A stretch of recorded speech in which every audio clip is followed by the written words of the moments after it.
আপনারা জানেন দীর্ঘ 17 বছর এই বাড়িতে থেকে মানুষের উপর অন্যায় নির্যাতন করা হয়েছে এবং হাজার হাজার মানুষকে গুম করা হয়েছে এবং 24-এর আন্দোলনে আমাদের আবু সাইদ, আমাদের মুক্ত, আমাদের অসীম সহ আমাদের হাজার হাজার ভাইকে গুম করার নির্দেশ এই বাড়ি থেকে দেওয়া হয়েছে।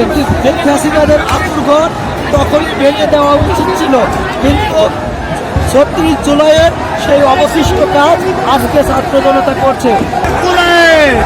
আপনারা জানেন আপা পালায়ে গেছে, আমরা অনেকদিন খুঁজলাম, আবারে খুঁজতে খুঁজতে যা দেখি আপা মুদির কুলা শুয়ে আছে।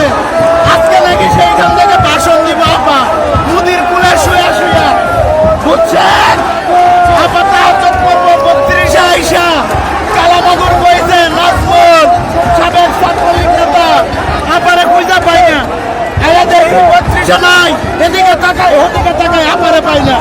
পরে খোঁজ নিয়ে দেখি মুদির কুলে শুয়ে শুয়ে আপার স্বপ্ন দেখে জাতির উদ্দেশ্যে ভাষণ দিব।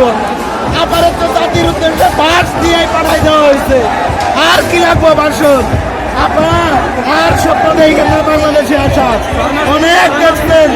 6 মাসে যে কি হয়েছে আমরা কিন্তু বইলা দিচ্ছি আপনারে।